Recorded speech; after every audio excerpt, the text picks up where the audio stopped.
দেশীয় soft drink যদি না থাকে, আমরা সাদা পানি খেয়ে থাকলে কি আমরা মরে যাব? কিন্তু নির্লজ্জের মতো আমাদের এই দেশে অহরহ আপনি দেখবেন প্রত্যেকটা দোকানে, ভূমিপল্লীর দোকানগুলো আপনি খোঁজ খবর দেয়, সবচেয়ে বেশি বিক্রি হয় এই ইহুদিদের জিনিসগুলো। তাদের সাবান বলুন, তাদের শ্যাম্পু বলুন, কারা কিনে এগুলো? আমরা কিনি কেন? আমরা যদি এগুলো বয়কট করি, আমরা যদি সবাই এগুলোকে বর্জন করি, ইমানের দায় থেকে, তাওবা থেকে, তুরস্কে ইহুদিদের দোকানগুলোর সামনে যেখানে মিটারকে মিটার, শত শত মিটার যেখানে লাইন লেগে থাকতো, সেখানে মাছি মারছে মাছি, কেউ সেদিকে যায় না।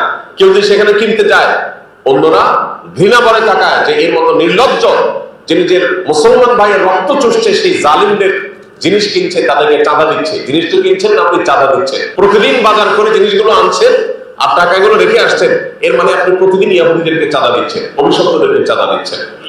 এই একটা কাজ যদি আমরা বাংলাদেশের মানুষ করতে পারতাম, তাও সান্ত্বনা পাইতাম।